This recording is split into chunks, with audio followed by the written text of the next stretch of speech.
Good morning, everyone. Good morning. Wow, good morning. This is, I guess this is an interesting topic to everybody. It's great to see such a big crowd and a big group. I shouldn't call you a crowd. The people at the Masters would get unhappy with me calling you, but maybe we'll call you patrons. But it's wonderful to be here this morning for our Up and Adam series, and we're very happy to be able to entertain our guests from Washington. For those that don't know me, my name's Jim Mara. I'm the Executive Director of CNTA. And a couple housekeeping tips. If you do run out of coffee and you need a little refresh, the little green signs on your table, stick them in the stanchions and hopefully they'll refresh some coffee for you. I'd like to also thank this morning the Chamber of Commerce for helping us co-sponsor this. We started a dialogue on this, I guess, in the fall and have now brought it to fruition. So David and your staff, thank you so much for your support. With that, I'd like to introduce our two speakers this morning, and the plan is going to have them give a few remarks, and then after they give some remarks, they'll be able to answer some questions from the audience. I'll try to do my best Monty Hall imitation. For you young folks, you may not know that one, but I'll run around with the microphone. And in any event, I'd like to introduce Frank Rose. Frank is the Principal Deputy Administrator of the National Nuclear Security Administration. In this role, he leads the cybersecurity, workforce development, and staffing and international outreach in addition to supporting the administrator's initiatives. Prior to this position with NNSA, he was a senior fellow and co-director of the Center for Security, Strategy, and Technology of the Foreign Policy Program at the Brookings Institution. Earlier in his career, he served at the U.S. Department of State as Assistant Secretary for Arms Control, Verification, and Compliance. He received his bachelor's degree in history from American University and a master's degree in war studies from King's College, the University of London. Our other speaker is going to be Ike White. Ike is the senior-most executive for the Office of Environmental Management. He provides leadership for the cleanup of environmental legacy brought about from 5 decades of nuclear weapons development and government-sponsored nuclear energy research. Before joining EM, he served as the Chief of Staff and Associate Principal Deputy Director Administrator for NNSA, where he served as the primary point of contact within the Office of the Administrator for field office managers, providing leadership and coordination on operation and technical issues. He has a Bachelor of Science degree in Electrical Engineering from the University of Mississippi and a Master's of Science in Engineering from the University of California, Berkeley. With that, Frank, I'll turn it over to you. Great. Well, thanks so much for that kind introduction. And it is great to be back in South Carolina. I remember when the administrator, Joe Ruby, and I came down here in October of 2021. We were driving back to catch our flight in Columbia, and we were just so impressed with the fantastic community engagement. So I want to thank you for your support for the mission of Savannah River over the last 70 years. I also want to just say what tremendous support we get from your congressional delegation in Washington. When I was down here in October 2021, Congressman Joe Wilson joined us for a tour of the site, and Congressman Clyburn's staff spent some time with us. So you have a fantastic congressional delegation that does a fantastic job representing you and supporting this site. Now, Ike and I are here this week to engage with the local community about the impending transfer of Savannah River from DOE's Office of Environmental Management, or EM, to the National Nuclear Security Administration, or NNSA. I want to assure you that EM and NNSA are working closely together to ensure a seamless transition. Indeed, we have established an integrated EM-NNSA team to manage that transition. And as part of that transition, we want to ensure we are actively engaging the local community, which has been just so supportive of the site in its various missions over the years. Now, in my brief remarks today, I want to put the transition within a larger strategic framework. And I'm going to hit 4 topics. First, I'm going to discuss the complicated geopolitical environment we find ourselves in. Second, I'll talk about the recently released Nuclear Posture Review, or NPR, and the critical role that Savannah River will play in implementing the recommendations of the NPR. Third, I'll say a little bit about NNSA, about our missions and goals. And finally, I'll talk about the EM-NNSA transition process. And after that, I'll turn the floor over to Ike for some brief remarks. So let's begin by discussing the evolving geopolitical environment. Now, there is no doubt that the United States and our allies are currently facing one of the most complicated geopolitical situations in our environment. To get a good sense of this evolving geopolitical environment, I highly recommend you read the Office of Director of National Intelligence's annual worldwide threat assessment. I actually have a copy here. You can find it on the DNI's website, and I will tell you, if you want to ruin your weekend, read this on a Friday afternoon. You will be totally terrified, and you will not get any sleep over the weekend. But let me just read a couple of the key sentences from the report. And again, you can read this for yourself on the website. But it says, quote, "In the coming year, the United States and its allies will face an increasingly complex and interconnected global security environment marked by the growing specter of great power competition and conflict, while collective transnational threats to all nations and actors compete for our attention and finite resources." On China, it says, "China increasingly is a near-peer competitor, challenging the United States in multiple arenas, especially economically, militarily, and technologically." Furthermore, in another document, it notes that China has embarked on a major expansion of its nuclear forces.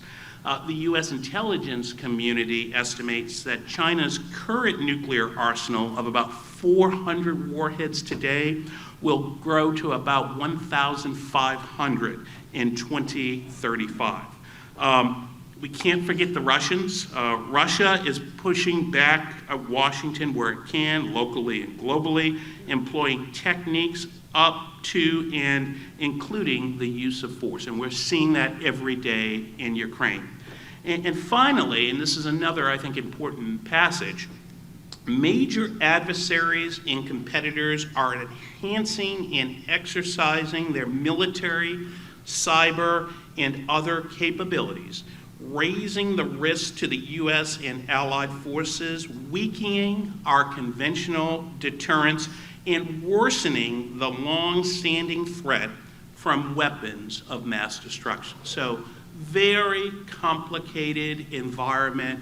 We have not faced this since the end of the Cold War, and I would argue this is more complicated than the Cold War.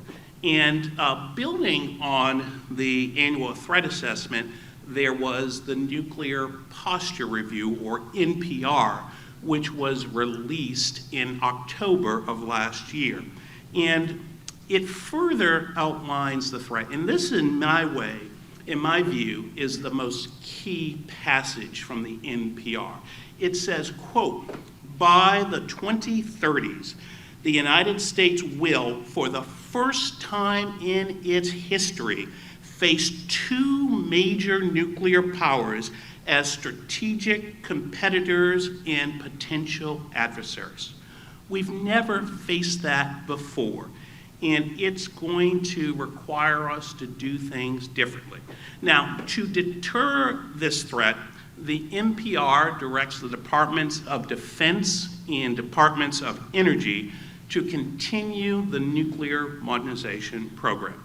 As you know, the Department of Defense is responsible for the delivery vehicles, and the Department of Energy / NNSA is responsible for designing, building, and sustaining the nuclear warheads and their supporting infrastructure.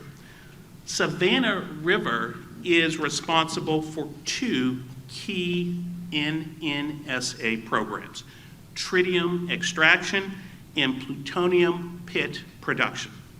As this audience is aware, tritium is used to boost the yield of a thermonuclear warhead, and a plutonium pit serves as the primary or trigger for that weapon.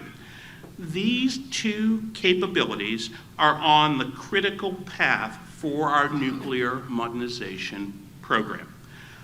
For example, here is what the NPR says about the importance of pit reduction, and I quote, "For primary production, the highest priority for the next 10 years is pit production. Restoring the ability to produce plutonium pits for primaries will guard against the uncertainties of plutonium aging in today's stockpile, and will also allow new pit designs to be manufactured if necessary for future weapons." The two-site strategy at Los Alamos National Laboratory and the Savannah River site will eliminate single point of failure and provide flexibility capacity options, end quote. So the point I want to leave you with here is that tritium extraction and pit production at the Savannah River site are critical to the overarching success of the U.S. nuclear modernization program, and will be enduring missions over the long term. So let me just switch real briefly to NNSA, who we are and what we do. For those of you who are not familiar with NNSA, let me just say a little bit about that. NNSA traces its origins to the former DOE Office of Defense Programs, which managed the Savannah River site until 1995, when it was transitioned to its current landlord, EM.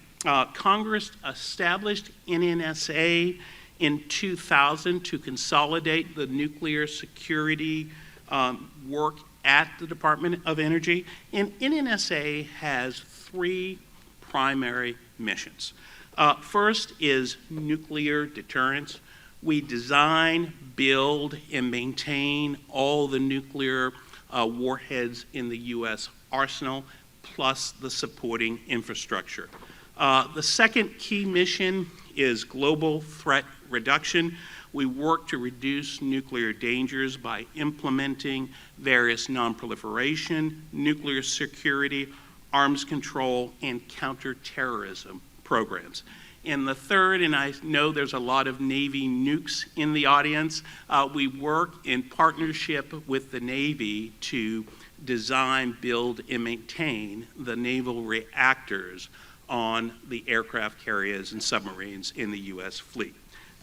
So as you see, NNSA's mission is really critical to responding to the threats I outlined earlier in my presentation. And I think it's also important to note that NNSA is not a stranger to Savannah River.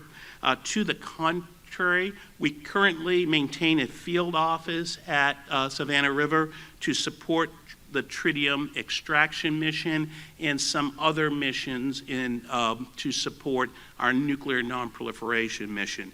Our NNSA field manager, Jason Armstrong, who's there, and Jeff Allison, who's over there. There's Jeff. They are really active in the local community, and we will continue, once the transition is complete, to be active in the local community. So let me now turn to the transition of SRS from EM to NNSA. And Ike will say a little bit more about this in his remarks. EM and NNSA have jointly decided to transition primary authority, accountability, and site stewardship responsibilities to NNSA by 2025. We are working closely to define an effective, collaborative, and methodical transition of landlord authorities. To do so, EM and NNSA have formed an integrated team to evaluate all activities at Savannah River and develop a framework and implementation plan for transfer of appropriate functions and responsibilities from EM. The integrated team of senior subject matter experts are developing a transition plan that defines responsibilities, management functions, and capabilities while providing an assessment and recommendations on the timing of a phased transfer of functions and responsibilities. Well, NNSA will assume landlord authorities. The EM mission will continue for many years. The established Community Advisory Board, or CAB, will continue to provide EM advice relevant to the values and interests of the affected communities. DOE is committed to keeping the community informed of the progress throughout the process, and DOE has a long history of community engagement and collaboration, which we will continue throughout and following the transition. So with that, let me conclude with the following points.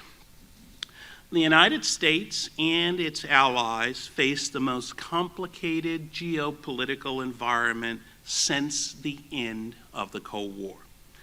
Prime amongst these threats is the expanding Russian and Chinese nuclear arsenals.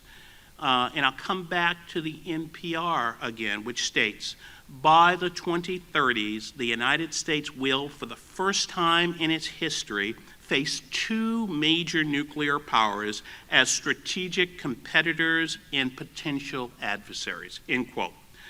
The U.S. nuclear modernization program is critical to deterring this evolving threat, and the success of the tritium extraction and plutonium pit production missions at SRS are critical to the success of the overall U.S. nuclear modernization program. On the SRS landlord transition, EM and NNSA have established an integrated team to ensure a seamless transition from EM to NNSA. And as part of that transition, DOE is committed to actively consulting with the local community and keeping you informed throughout the process. So with that, thank you for your time and attention this morning and for the community's long-standing support for the security of our nation. And with that, let me turn it over to Ike, who has a few remarks, and then we'll be happy to take any questions you may have. Ike, the floor is yours. Thank you, Frank. morning. So I'm going to make my communications director a little bit nervous here and go off script. I do have prepared remarks, and they're really good remarks. So, and I'll use a lot of them. So it wasn't work wasted, Eric. So thank you very much for that. I just want to say a couple of things, and then I'll keep my comments brief, actually, so that Frank and I can hear from all of you this morning, because I think, as Frank noted, part of our reason for being here is so that we can get input from all of you on this very important transition process. So I want to make sure we leave a little bit of time to be able to do that this morning. I just wanted to highlight a couple of things up front, though, and make sure that they're clear as we go into this process. First of all, I want to say thank you. As you mentioned earlier, I have a lot of experience working on the NNSA side.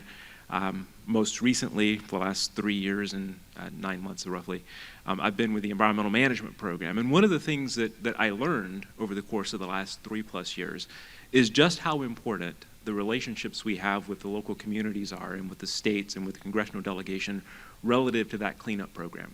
When I look at how we're making progress across the country, and I look at how well the cleanup program is performing, there is in fact a very direct correlation between the level of alignment we have and the strength of those relationships and just how much progress we're able to make. And no place for me typifies that more than Savannah River. And if you think about the scope of what we do and why that alignment is so important, I see a number of you here this morning who kind of represent, and I chatted with a few of you earlier, just why that is. Every aspect of what we do connects somehow to the local community. We work with the school systems and the local colleges to make sure that we have the workforce that we need to do the work that we do going forward. Frank and I are going to get an opportunity to see some of that over the next couple of days. That is a very robust process here, and you guys do a great job at helping the department ensure that we have the folks we need to do the cleanup program.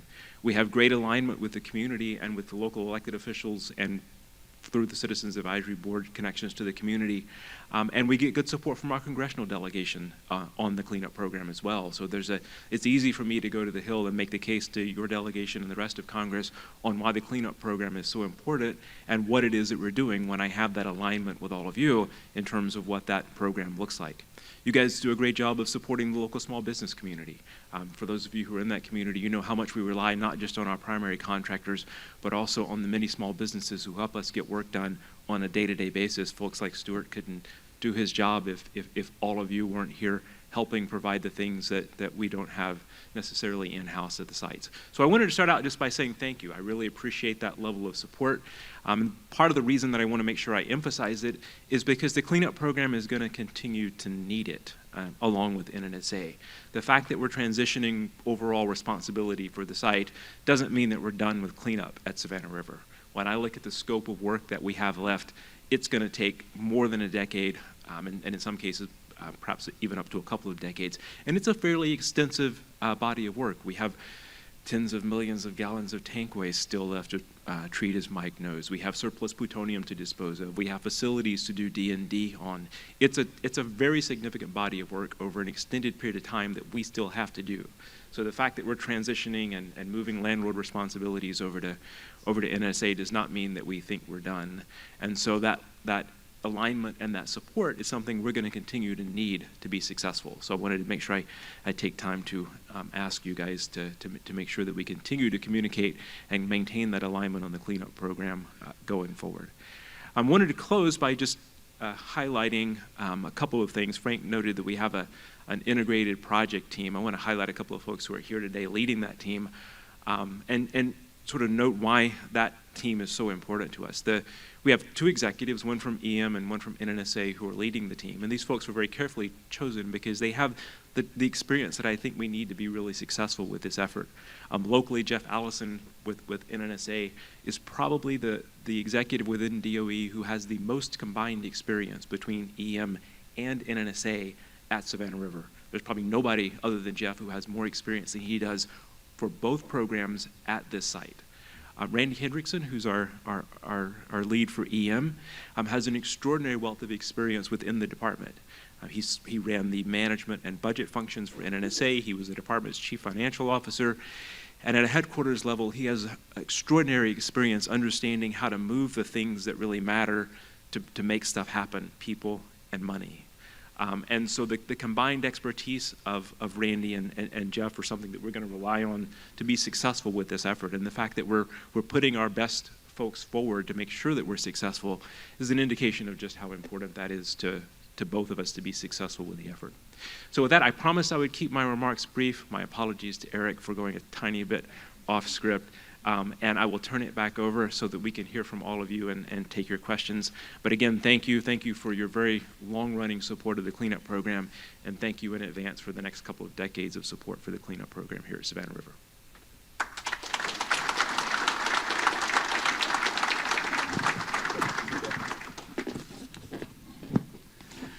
Thank you, Frank and Ike, for those wonderful remarks, and we appreciate being able to work with you within this community.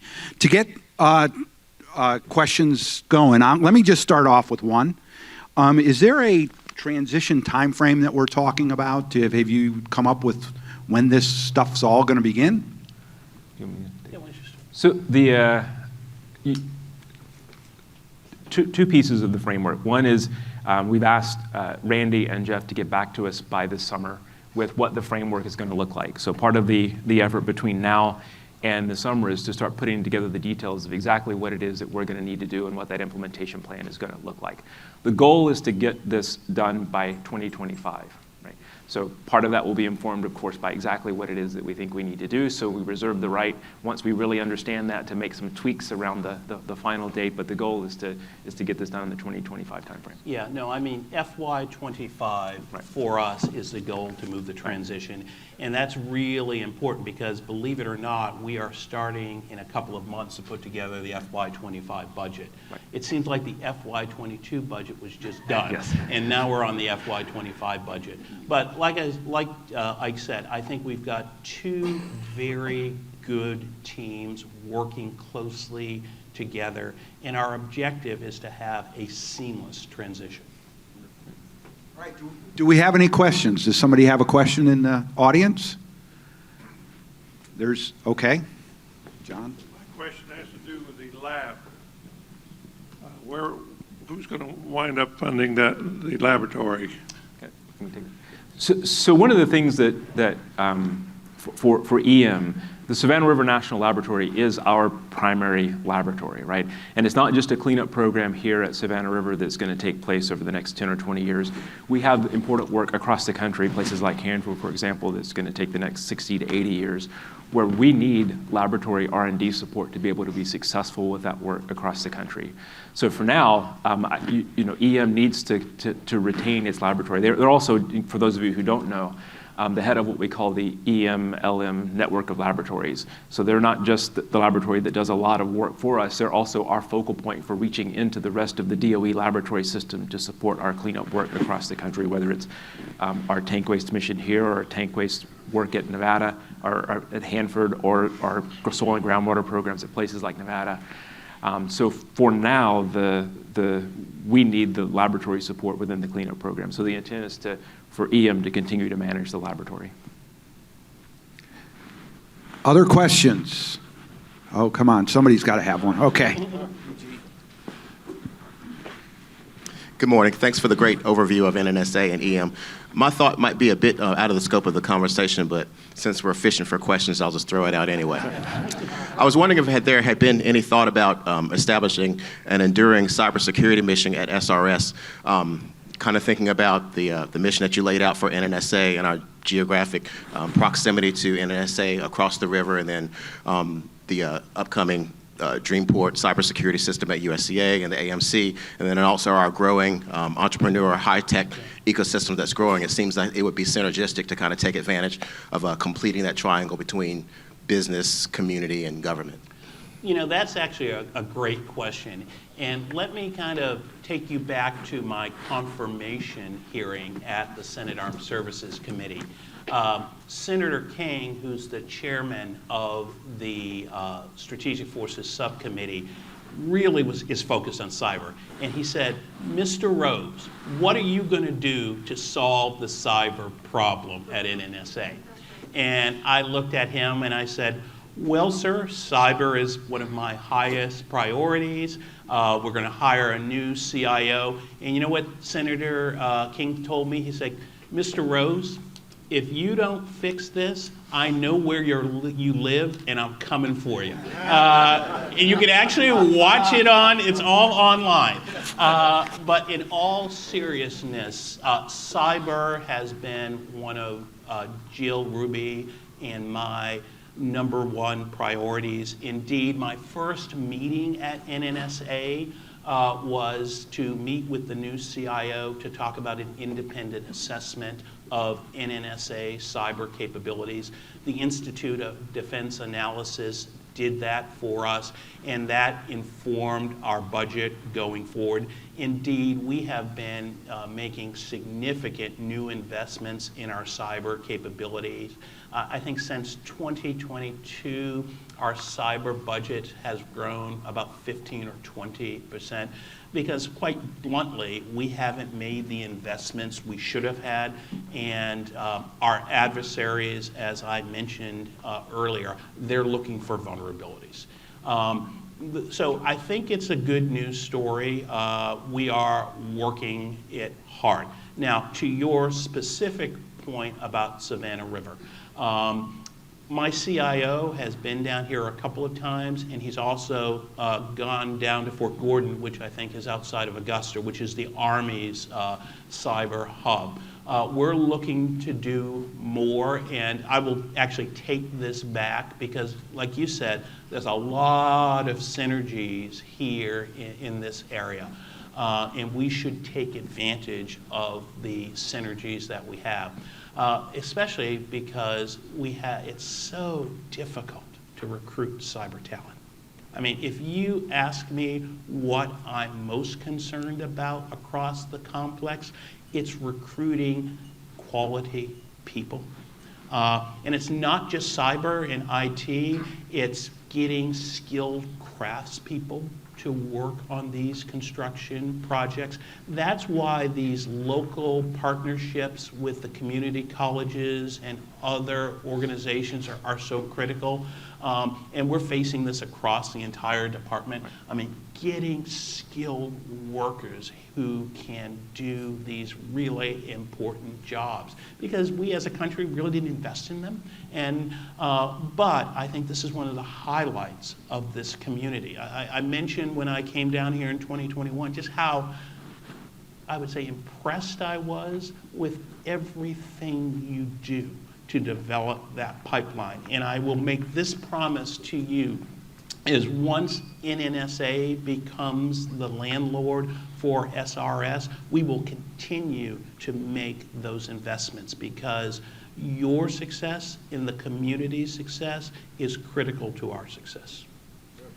Great, thank you. Question? You talked about the workforce. Yeah. So the transition itself is more complicated than just flipping a switch. And while that transition is happening, NNSA is going to have a huge buildup in workforce.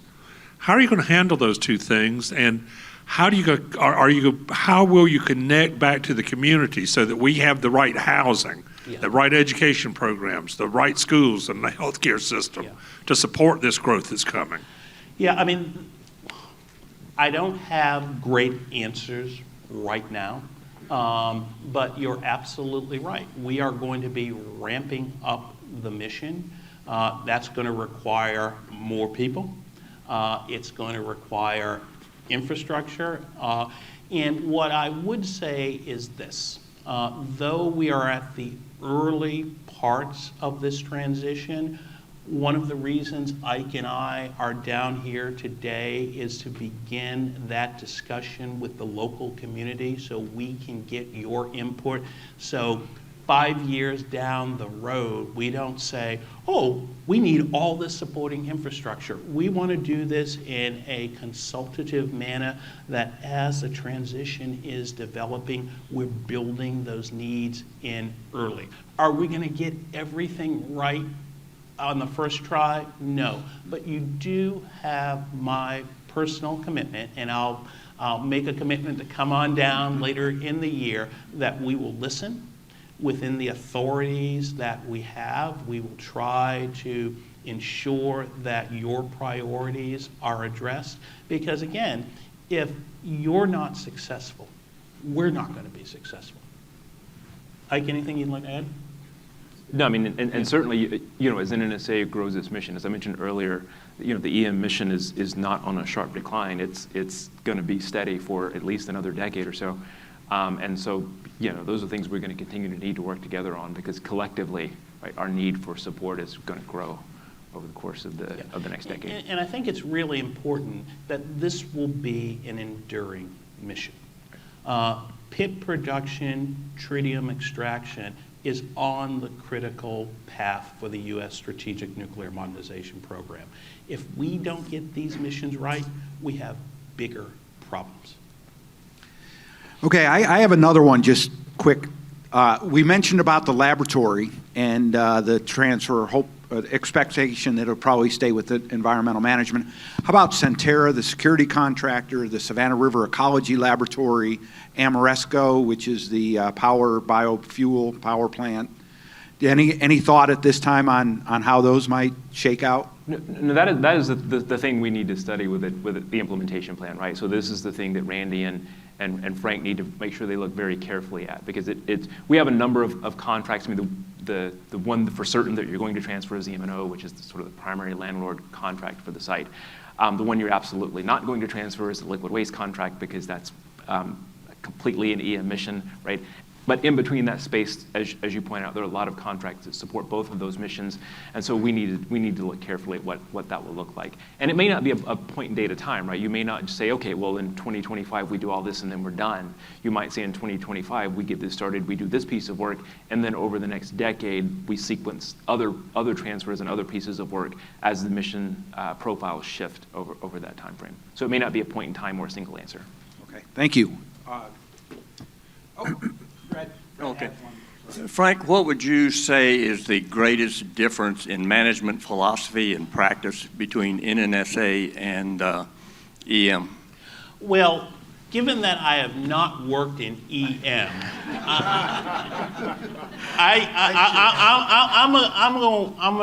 I'm going to pass that one to Ike. But let me kind of give you a few thoughts on NNSA.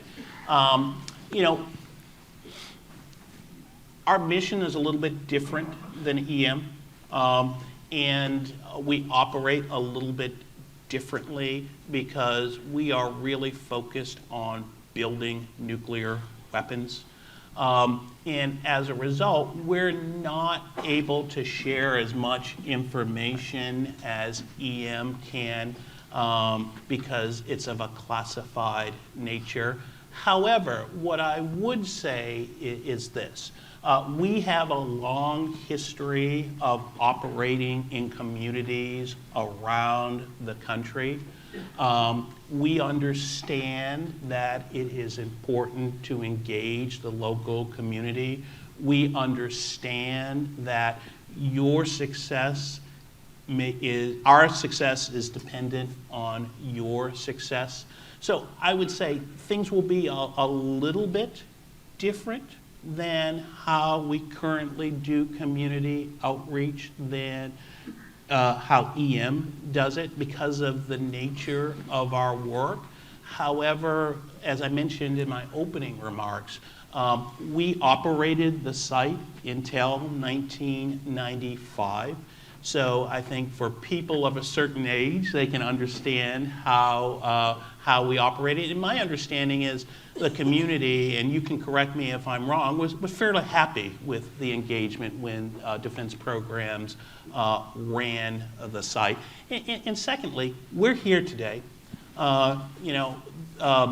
Jason and Jeff give us weekly reports of all the things that they're doing in the community. And quite frankly, I am impressed with just how engaged they are, whether it's with the local government here, the governor and his team.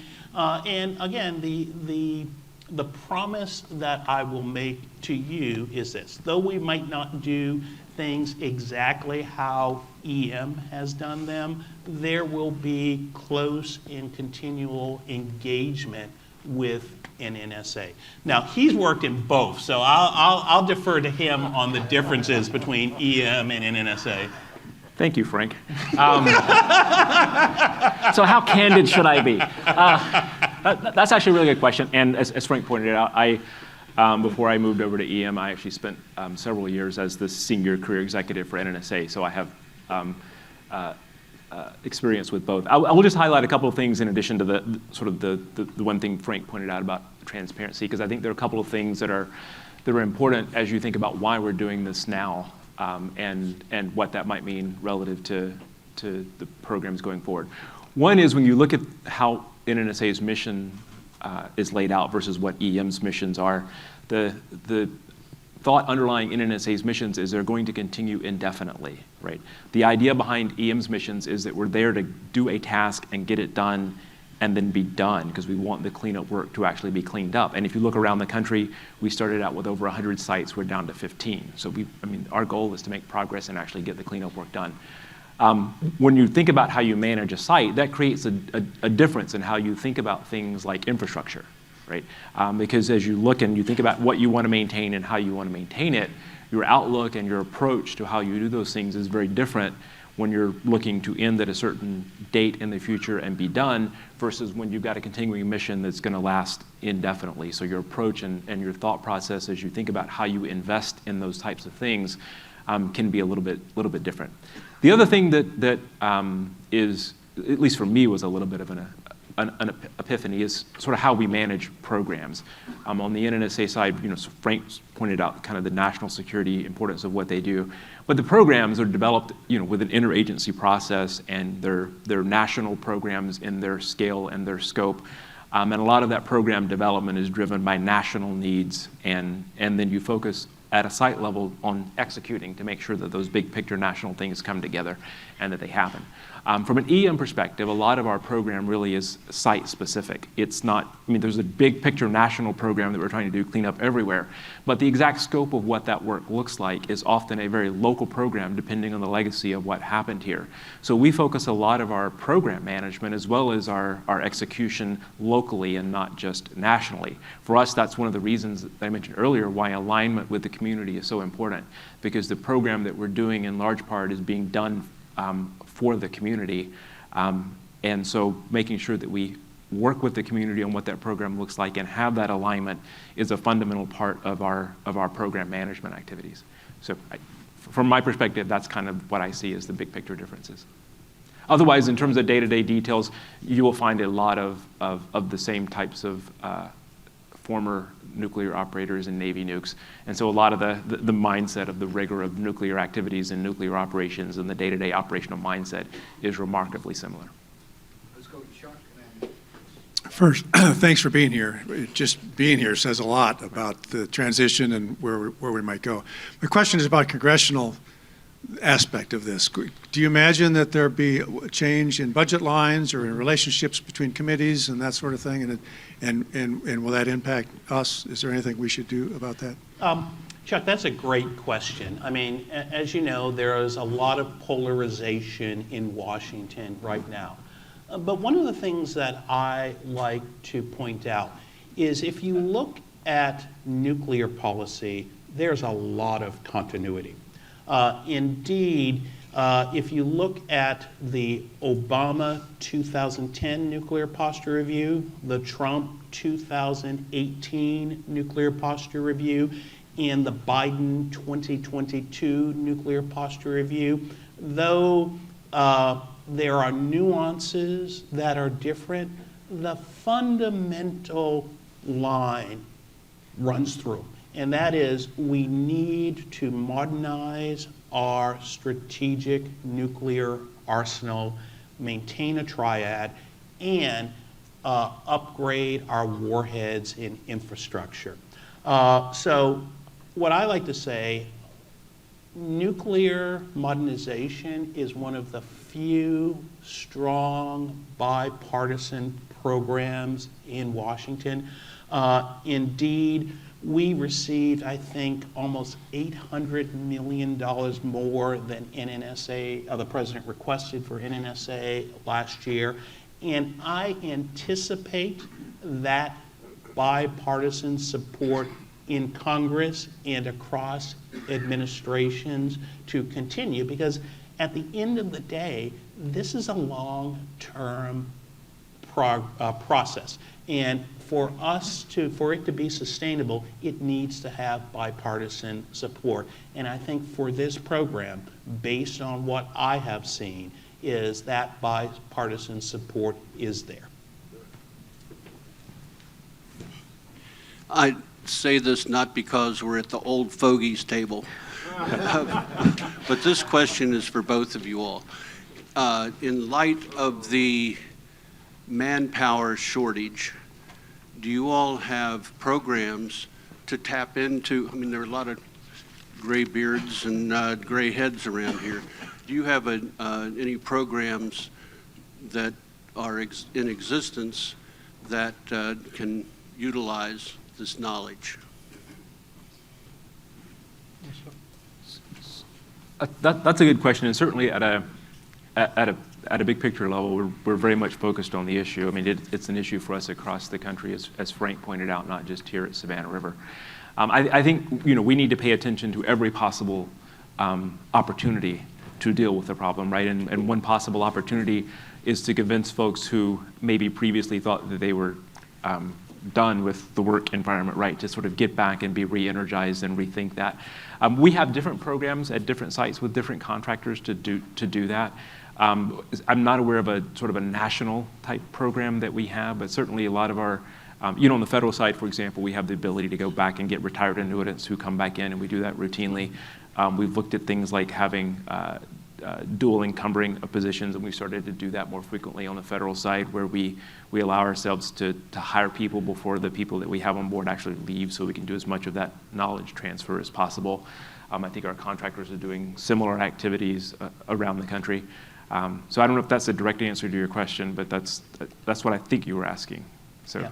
And I would just add, if you look at the challenges we face over the next couple of years, my biggest concern is workforce.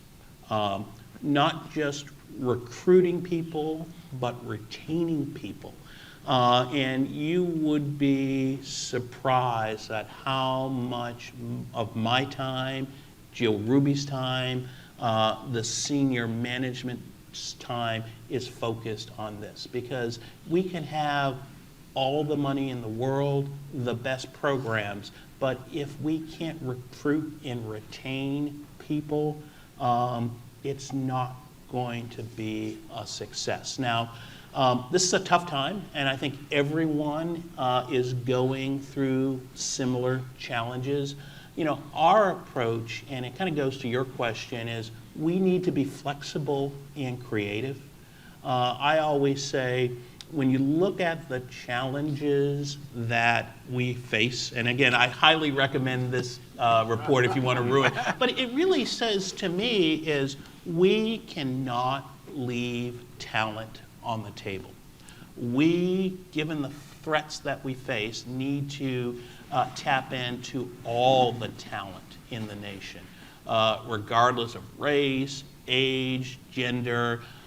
We have serious existential threats that the country is facing, but one of our great strengths as a country is the diversity across the nation, and we need to make sure we tap into that. All right, I have one other question back here. Good morning. My question actually has to do with the acquiring and retention of people. In this post-COVID era, where teleworking has become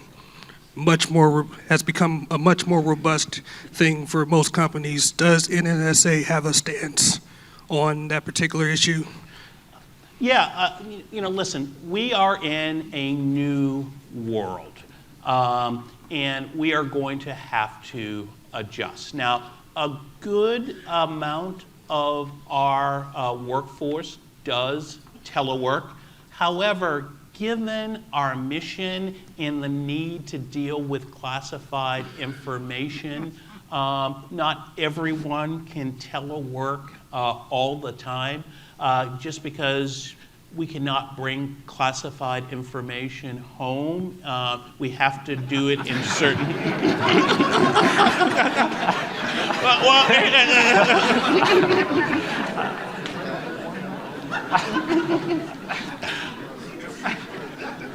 We have to do it in certain secure locations. So what I would say is this. The approach that Jill, Ruby, and I have laid out for NNSA is kind of what I call the use your common sense approach. You know, in my view, I got to be in every day because that's just the nature of the job I have. When the White House calls, when the Secretary calls, we need to be on call, but not everyone needs to be on call all the time. So I would say the approach NNSA will take will be a flexible approach, consistent with the guidance that we have from OPM and others, to make sure that we can retain people. Because, listen, I understand we are in a very competitive work environment where we're competing with others for talent. And I think at the same time, we have a mission that is unique. And, a lot of these private companies don't necessarily have that mission. So we have to find the right balance. And that is the approach I think NNSA will do. All right, let's take one more. Oh, maybe two more. Oh, sorry.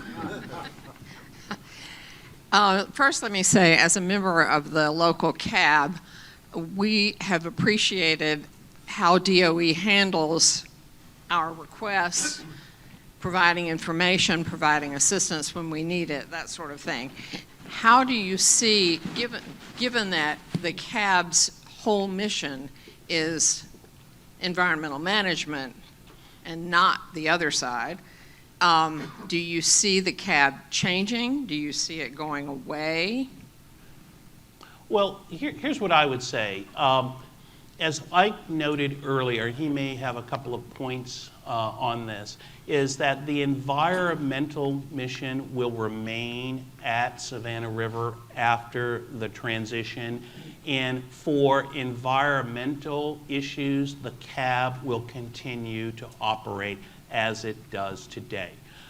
We at NNSA, as I mentioned a little bit earlier, have a somewhat different mission. On the other hand, we also appreciate the need to have a mechanism to consult with the local community. We're in the process of working through how we will do that as part of the transition process. But I will say this: we will have some type of mechanism at the appropriate time.